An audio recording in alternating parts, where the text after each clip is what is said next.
My dad works in B2B marketing. He came by my school for career day and said he was a big ROAS man. Then he told everyone how much he loved calculating his return on ad spend. My friends still laugh at me to this day. Not everyone gets B2B, but with LinkedIn, you'll be able to reach people who do. Get a $100 credit on your next ad campaign. Go to linkedin.com/results to claim your credit. That's linkedin.com/results. Terms and conditions apply. LinkedIn, the place to be, to be. We acknowledge the traditional owners of country throughout Australia and recognise their continuing connection to land, waters and culture. We pay our respects to their elders past, present and emerging. Welcome to This Song Is Yours. We're a music podcast that chats to artists, musicians and creatives on their songwriting craft and upcoming projects. I'm your host Simon Fink and welcome to episode 236. We've got a brilliant episode for you today with rising R&B superstar Lara Andallo. She's one of the frontrunners in bringing old school R&B back to 2023, and yesterday she released her debut EP, Diamonds and Deja Vu. Before we go any further, we'll remind you that you can find all of our guests' details down in the show notes, and it's also where you'll find all of our details as well. If you're not already, go give us a follow on Instagram or TikTok or YouTube, whatever your preferred platform is, and subscribe wherever you get your good pods from. Let's get back to Lara. Lara is a singer, dancer and songwriter and definitely a name to watch in Australian music in 2023. The Filipino-Australian musician released her EP Diamonds and Deja Vu yesterday, which also coincided with the opening of Sydney World Pride. Now, this EP is sonically gorgeous and it sees Lara tackling issues that are clearly close to her heart. The lead single, Year 3000, is discussing living in a time where equality is no longer politicised and not really a talking point, and it is an incredible addition to the LGBTQI Australian musical canon in 2023. In today's conversation, we're talking with Lara about the sonics of this EP and how they kind of range from jazz to 2000s pop to 90s R&B. We're talking about how a dance injury brought her focus back to songwriting and music. Lara talks to us about some of the best feedback she ever received from one Mr. Ed Sheeran, and we also talk about her kind of hidden dorky side, which we'll let her explain. We do also want to announce, last night Lara announced her brand new tour in support of this EP, so those dates and tickets can be found within the show notes of this episode. We want to give a massive shout out to Thomas from Warner Music Australia for his help with today's episode. Here is our episode with Lara Andallo.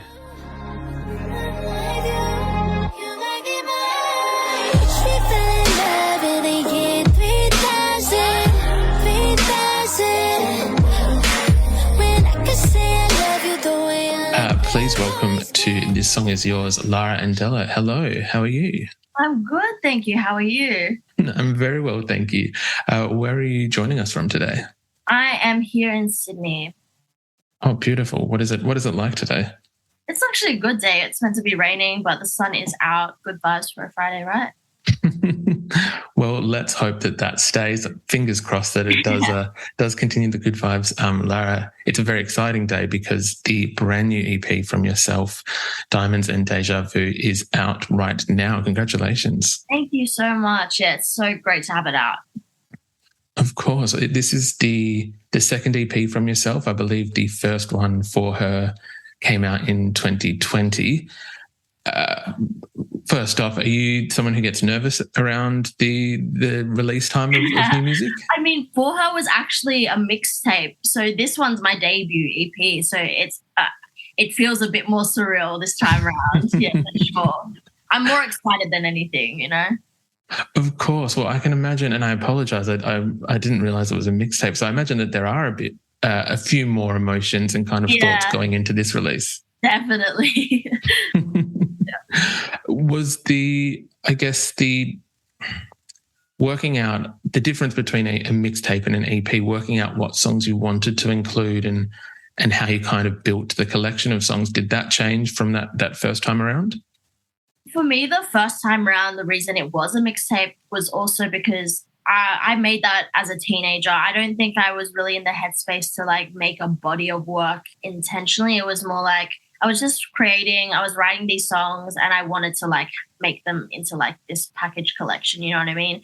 Whereas I think for this EP, as it evolved, there was a lot more, it was a lot more conceptualized, and there were things that intertwined, you know what I mean, as a body of work does. So, you know, that evolved as I also grew as a person. 100%. I feel that, well, firstly, this EP, having had the pleasure of listening to it a few times before it has come out, thank you for that. It is a beautiful collection of, I want to say like classic R&B songs. I feel like there's a lot of influences from like the maybe mid to late 90s, early 2000s on these tracks. For you, what was the kind of music you were listening to when you were growing up and I guess built your love of music? Yeah. I mean, at home, I mean, from the womb, my mom was playing me like jazz music. So I already loved like R&B chords from the moment I was born. I grew up, you know, playing instruments as well and was in like jazz band playing saxophone. So I always loved those jazz R&B chords. And as I started dancing, I was dancing to a lot of hip hop and R&B, early 2000s music as well. So I was so influenced by Janet Jackson, Sierra, in the pop realm, Britney, Christina Aguilera, you know, all those like pop R&B queens. Yeah. They are, even just then, some of the artists that you've listed, I feel like you can sonically hear on this record.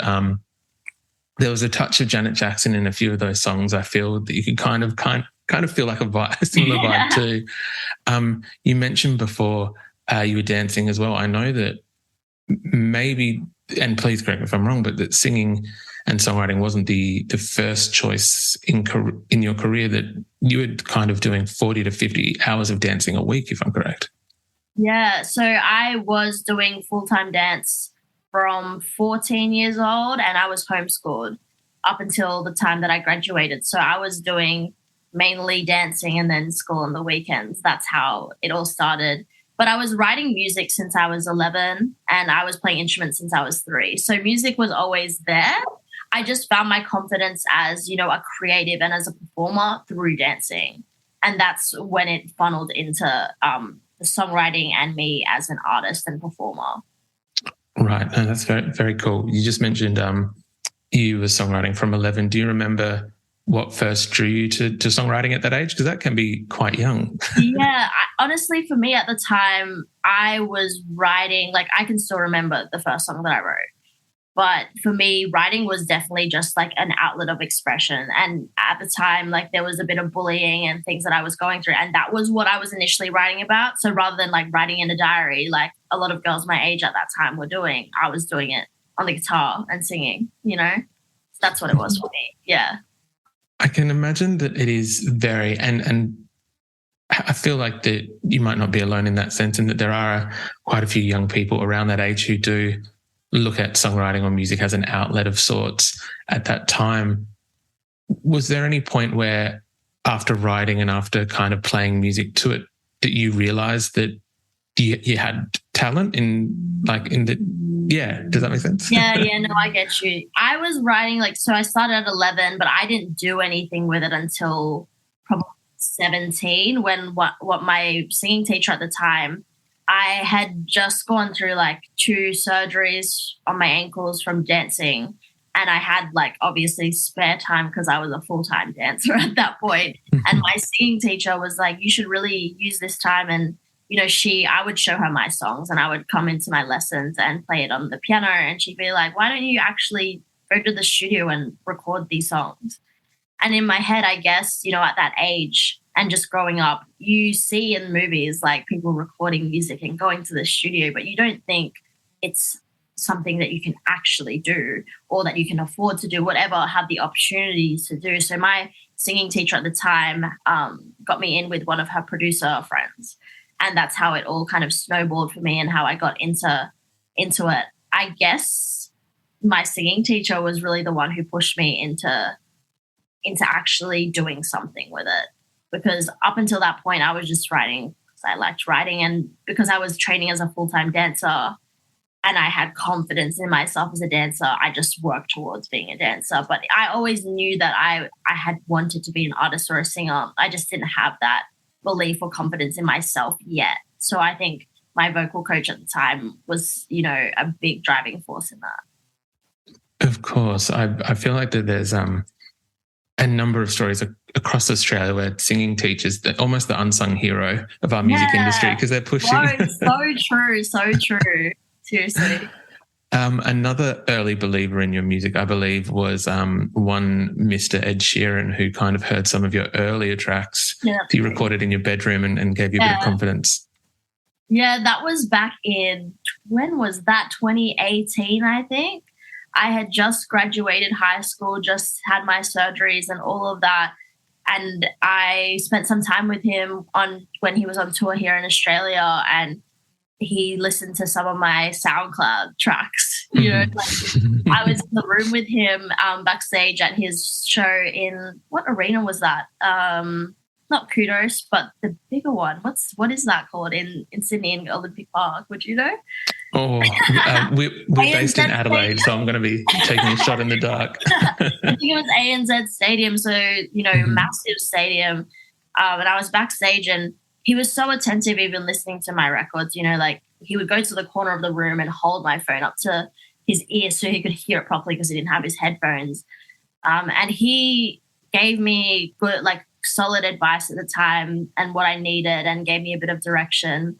And after he heard the records, he was just like, whatever you choose to do right now, I know you'll be fine, and you're gonna do good things. So that was obviously so reassuring and lovely to hear as a teenager going into this industry as well.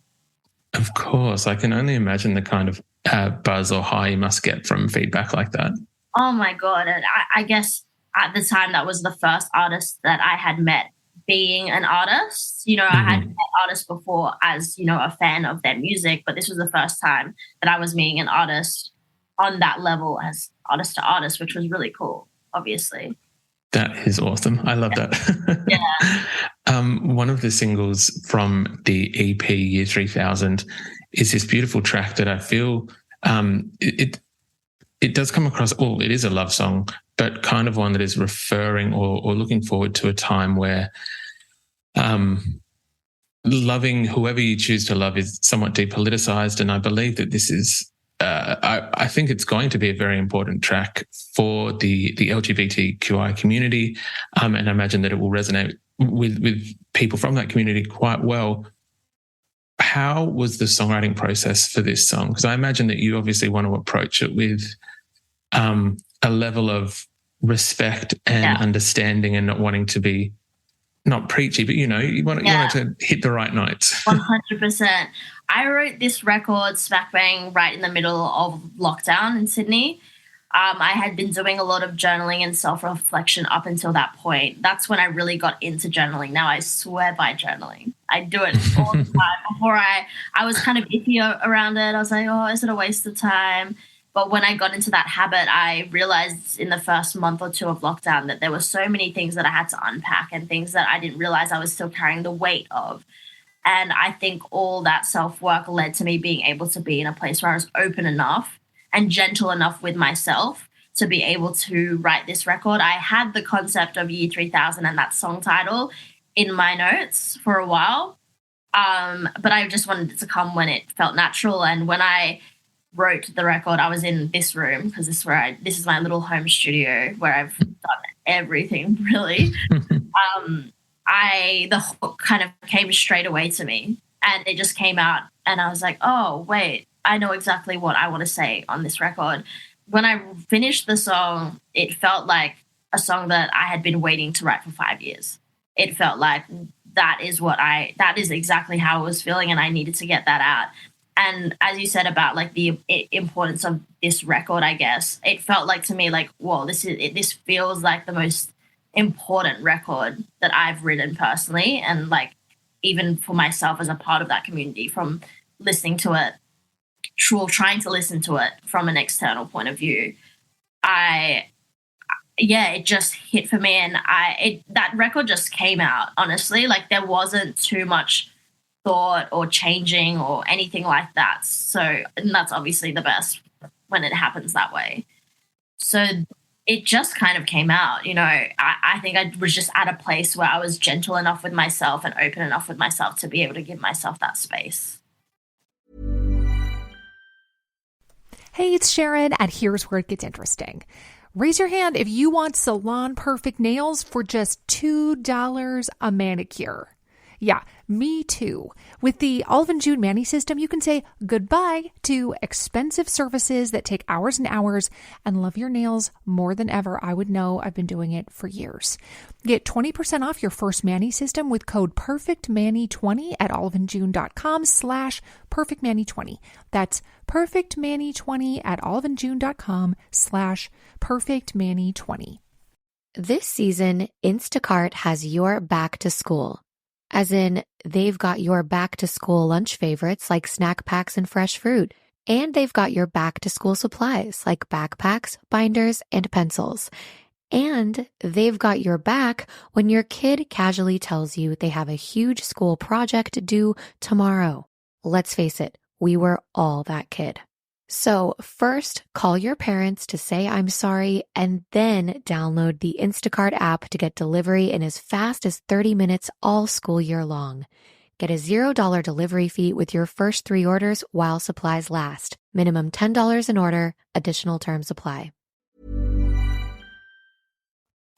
That's awesome. I feel that a number of the songwriters we've spoken to have shared a similar sentiment where some of these best songs kind of almost, I don't want to say write themselves, but it's almost that they just kind of fall out because it is something that has been building, internalizing, whatever it may be, for a period of time. Is that is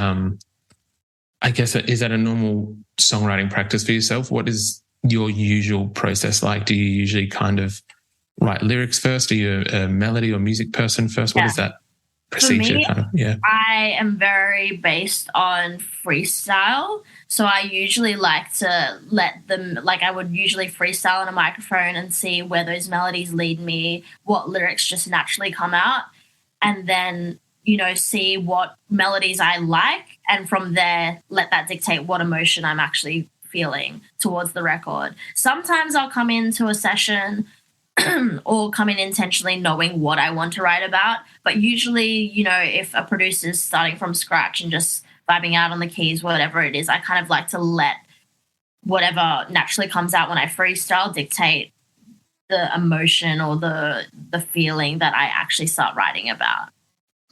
I'm curious if there is a song that you're most proud of on this EP, if there's a song that either you're most proud of or that sticks out to you that you want to resonate with people the most.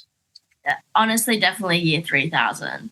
I think myself, even as a person, being able to write that record, even for 15-year-old me, like if 15-year-old me heard that song, like it would have been a massive help, I know. And even last night I was just at an event and this girl came up to me and she had only seen the teaser that I posted on Instagram. You know, it's like 10 seconds. And I just had the caption, "I wish we fell in love in the year 3000."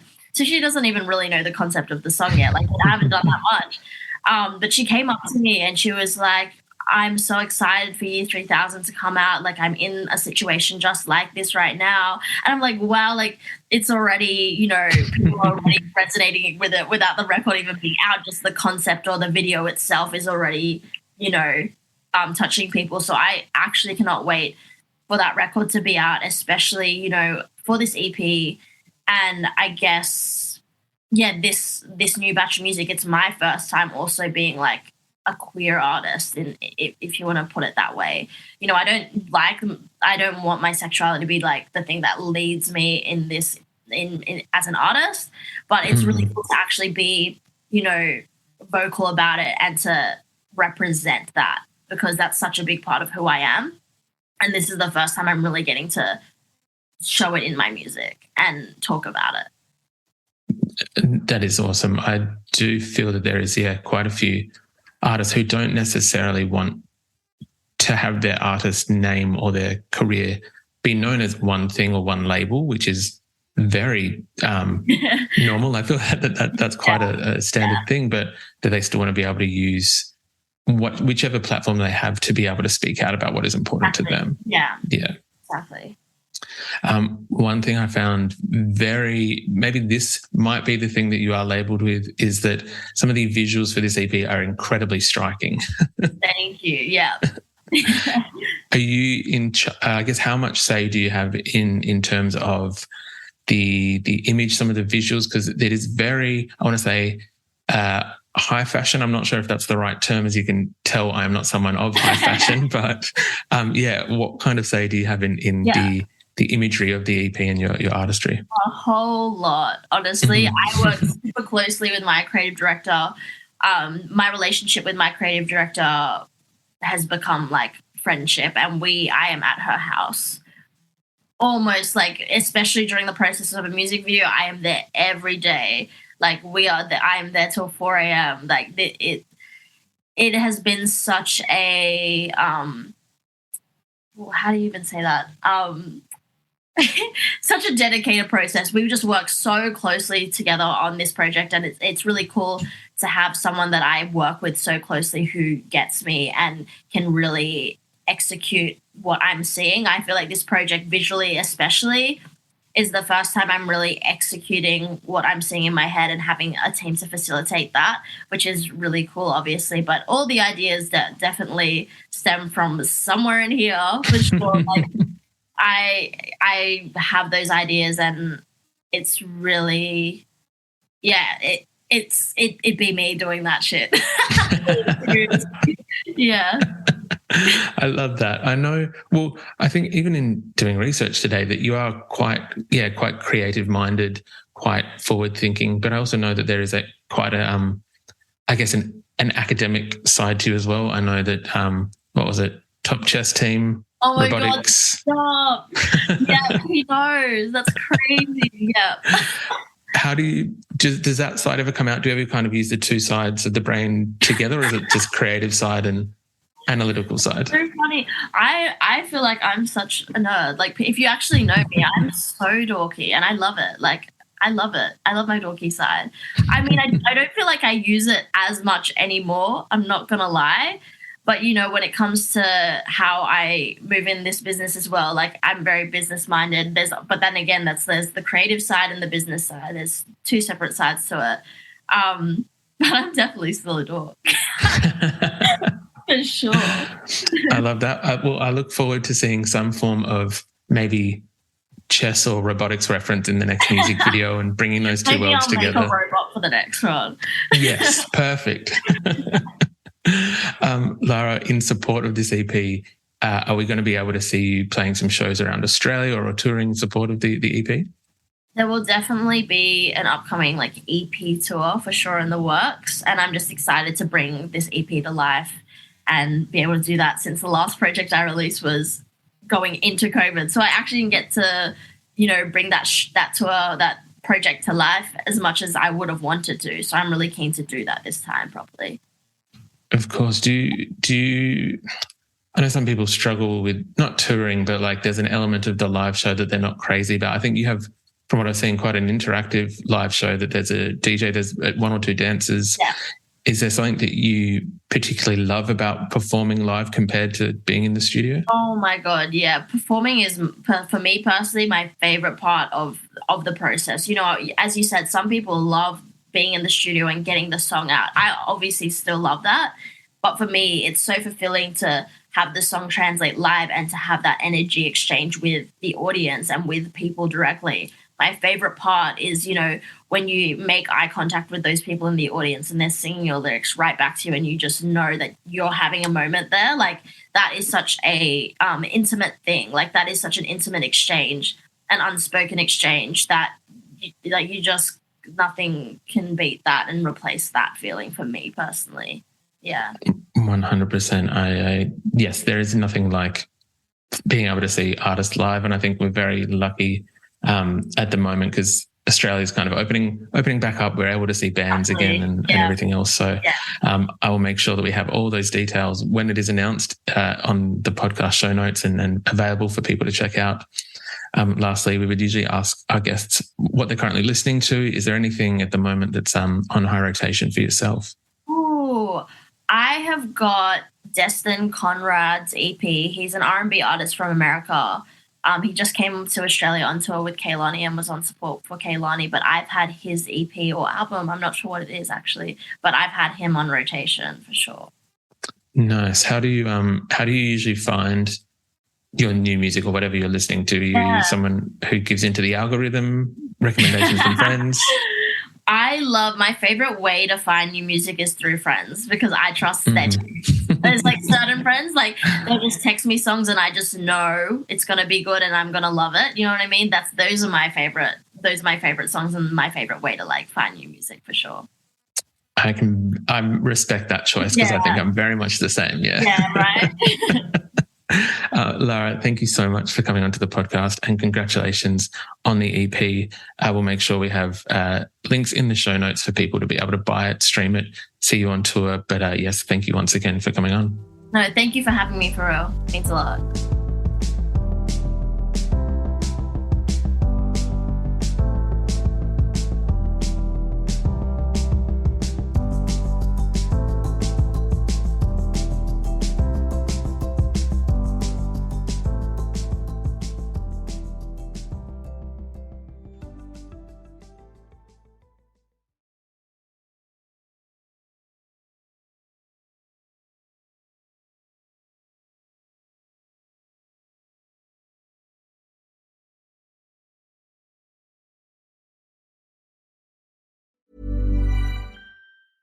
Discover Hydro, the best kept secret in fitness. Hydro is the state-of-the-art at-home rower that engages 86% of your muscles, delivering the ultimate full-body workout in just 20 minutes. From advanced to beginner, Hydro has over 500 classes, shot worldwide and taught by Olympians and world-class athletes.